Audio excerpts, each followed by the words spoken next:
That was great to hear that talk about the analytic tapestry.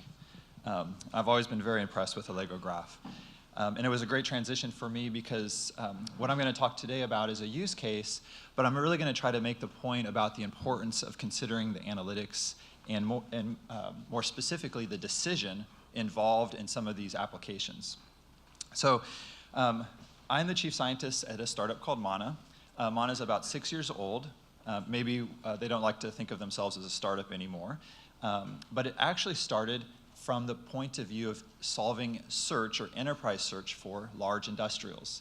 So one of the founders came from Microsoft, where he worked in the Bing team, developing their knowledge graph technology called Satori. And through that learned that search didn't work for companies very well. And so they created this company to go out and try to solve this problem.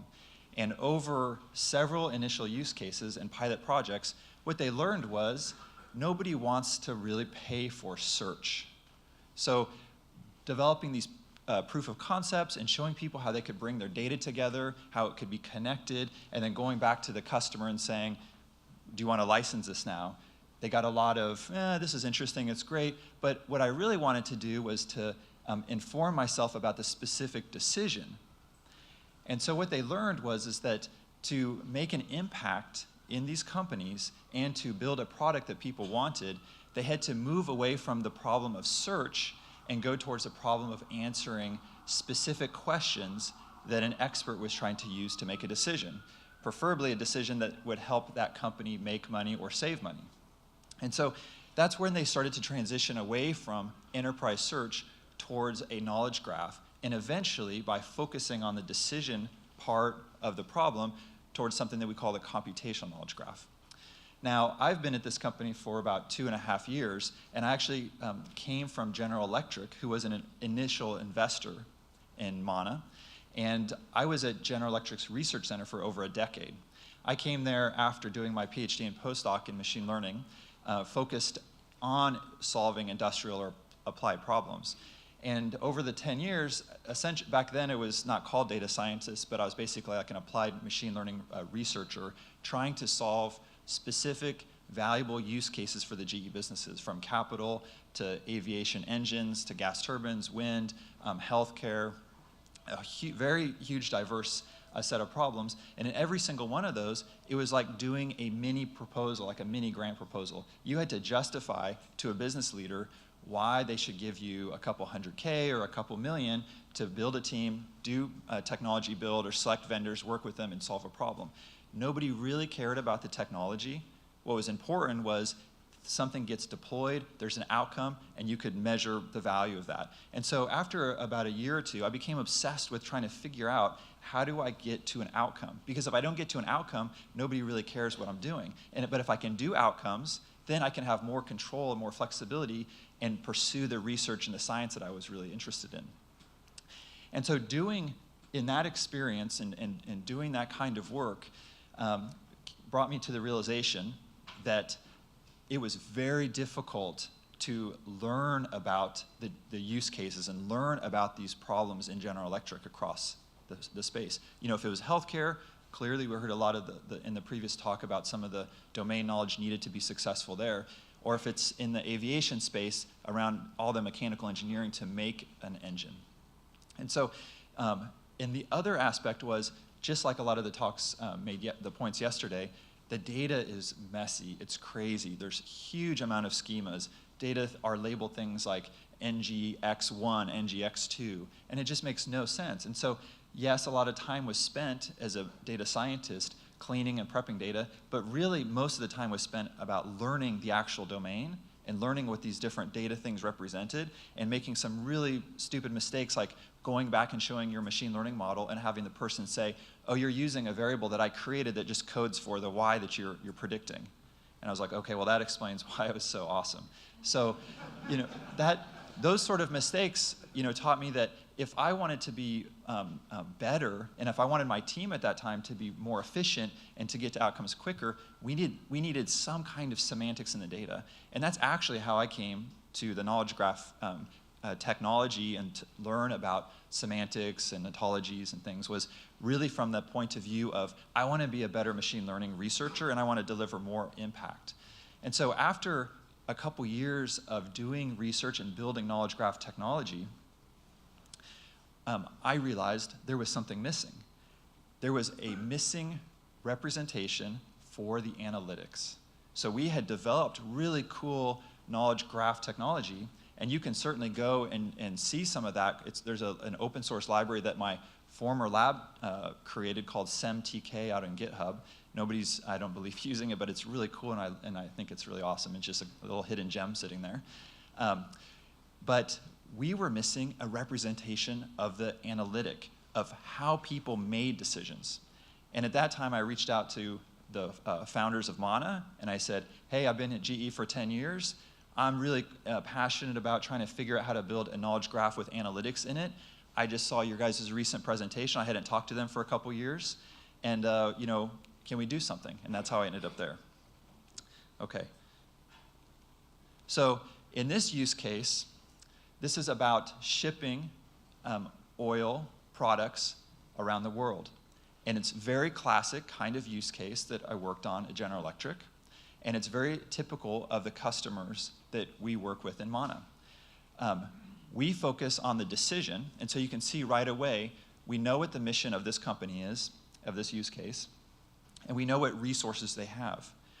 To get to this point, we did a workshop, 2 workshops, to understand what is the key business decision that they're trying to solve and that they will know will have impact.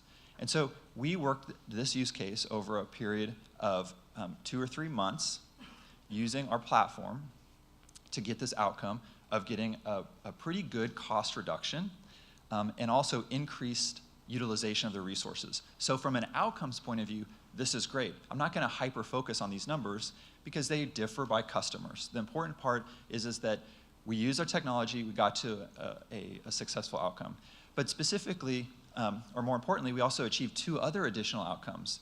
One is that we help them create new knowledge, so having better insight, so real tangible knowledge captured in the platform around the performance of their fleet, as well as having more visibility into their operations, allowing them to make more new decisions.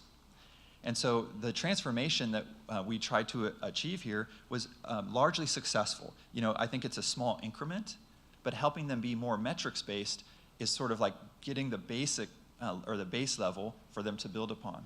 And so notice that while I talk about knowledge, it isn't the graph or the number of triples or the number of things that are in the graph that was the success. The success is being able to talk about their business and understand their business and how to make better decisions. And this is what they experience from the knowledge graph technology. So there's no graph here. There's no edges, nodes. This is an application that was also part of the use case solution. And on the left-hand side are the vessels, and on the right-hand side is time. And it's interactive, and the customer can go in and move things around. They see the recommendations, and they focus on improving their decisions given the outcomes of the graph or the computation. It looks great here. Do you guys all want to come over here? It's pretty representative. In fact, I was a little bit nervous about putting up a screenshot, so I actually blurred it out. So.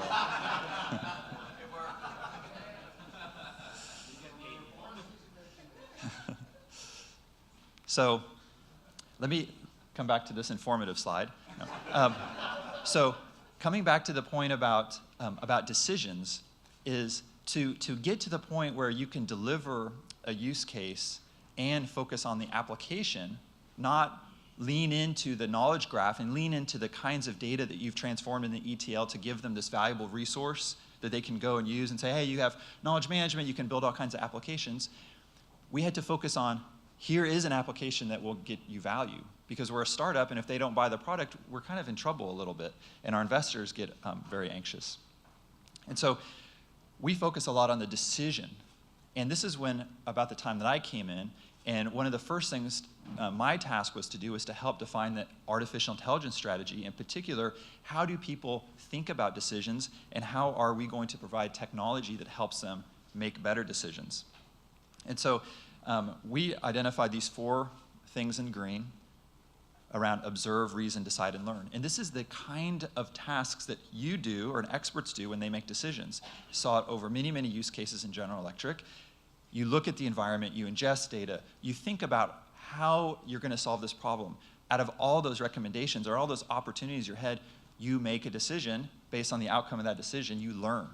Now, computers can provide assistance in here, because there's a lot of things that we do in our head that don't get captured anywhere, like making predictions, using your judgment, learning from your experience, from the feedback, knowing which feedback you should be collecting and putting into your mental model. And that is forming the experience. And so when people talk about retirements or people leaving the job and they're worried about knowledge leaving the enterprise, it's the things on the right that don't get captured that they're very worried about. And this is where analytics can help a lot. But like I said, in a lot of these solutions, analytics aren't formally captured anywhere. So to help, well, that turned out well. Actually, it did. It's not a great slide. So to help people and to help our customer solutions teams work with customers and define a use case in a good way that, one, will work with our platform, but will also follow those processes of how do people make decisions, and where can computers and technology, machine learning, analytics help them. I developed this thing called the decision canvas. It's kind of like the business model canvas, but it basically lays out these boxes that you can sit, and there's little questions that you can't read them here, but you can work through this with a team and identify what are the main components of a solution, and then how do you break that down into a prediction problem, the data science aspect of it, and how do you bring the concepts and the analytics from the prediction into one flow, and that essentially defines your knowledge graph and your analytic or function graph. The bottom box here I took from the Prediction Machines book, and if you haven't read that, it's a great book. It came out last year. The top portion is things that I had defined before I found that book, so I kind of merged them together. I can give you this. I released it in the Creative Commons. So let's come back to the use case. So like typical use cases, and a lot of what's been motivating the talks here and the different work that the people that you are doing, is that there's a diverse set of data in these companies. So there's all kinds of things, from data systems coming from oil trading platforms, different ports, information about the ships, the charters, the spot and time charters that you have to bring together. And a lot of times these are provided by third parties. So they face the similar challenges, and that's what motivated the knowledge graph. Okay? And that data forms those key observations that you need to take into consideration when making a decision here about what is the optimal schedule. But look at all these other things that are important. When we went and interviewed the expert, these were the things. They weren't the data systems. These were the aspects of what was important to them. So in almost all of these, is there some kind of analytic?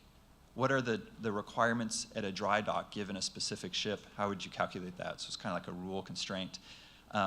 What are the different certifications required? What's the compatibility? Sometimes it isn't documented anywhere if a ship will be able to fit into a berth, so you have to calculate that. And so a lot of analytics and different calculations that have to be done.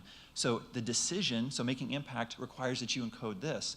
And if you solve for this and you create new fields or concepts in your graph, but that solving rests in Python code or some other analytic, it's sort of lost.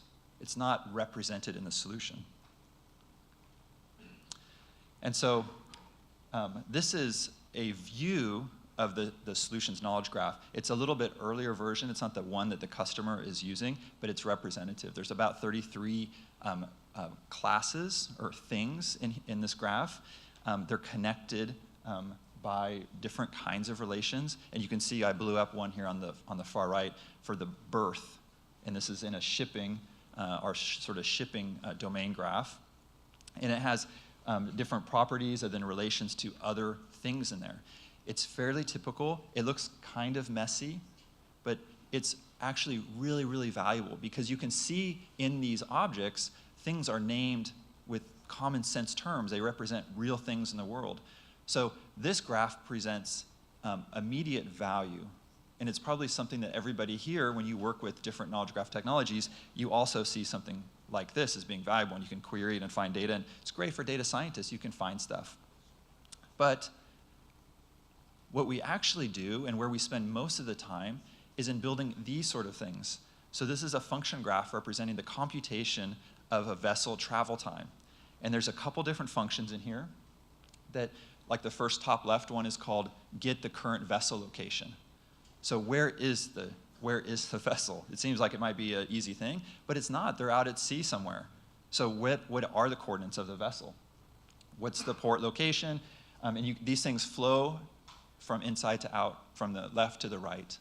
And so in fact, over the course of 5 or 6 years, Maana has developed several platforms that eventually started to attack this problem more and more about how do you create a knowledge representation for functions, going from using different kinds of graph databases to proprietary key value stores to different graph databases to just store the metadata or the ontology about the domain, to now where we are, which is, and this will be, I think, possibly surprising to some folks here, that this our product and these solutions are actually all GraphQL microservices. And so the reason is, and here's 2 more examples. The reason is that as we did these use cases, as we did more and more solutions, trying to bring better decisions to customers and realizing that they needed to focus on the representation of the functions and the analytics for a couple reasons. One of them is that if you start a solution and there's a complex analytic and you have to wait for data science to finish, and you can't do anything until that data scientist is finished, the whole solution kind of goes off the rails a bit, is that you can provide simpler analytics. So by focusing on a distributed microservice architecture allows you to sort of mock up parts of the solution where there's analytics with simple things, bring those microservices together. And what's cool about GraphQL is that it's a schema of hierarchical concepts, and our platform essentially stitches those things together and allows you to flow the inputs from one analytic to the output, very much like we heard in the previous talk about analytical tapestry. These are important concepts. But what's the most exciting thing to me from a machine learning point of view and from a knowledge representation point of view, because I've come to really love and to really be passionate about making sure people think about knowledge representation, is that when I look at this function about determining vessel port compatibility, somebody can go to the solution, and this of course is, you're seeing the platform part of our solution where people construct solutions. You can go there and you can understand how it's computed. You can understand the analytics. Now, if it's something that's really, really big and complex, then hopefully as a solution engineer, you provide functions at a higher level. You don't have a function of 1,000 concepts in here flowing through and at the most granular level. So there is some choices that have to be made, just like in knowledge graphs, on how you represent your computation and your functions. But I can go and see what these things look like. And then if I join this company, or if I join the company that's running this, and they say, hey, senior, hopefully I'm a principal applied data scientist, maybe if I go there. They say, hey, go and fix this solution. It's gone kind of a little bit crazy and it's not getting as good performance. I can go up here and open this up and see which functions I might want to start to investigate and then start swapping things in and out. And that's very exciting to me as a scientist or a subject matter expert or a data scientist working on one of these solutions. And so by trying to help companies do digital transformation, by focusing on the knowledge graphs and the function graphs, we give them both not just better decisions, but actually a layer, a computational knowledge layer, where they can go, maintain, improve, and develop more knowledge themselves and help share that around the organization and reuse that over time. Thank you.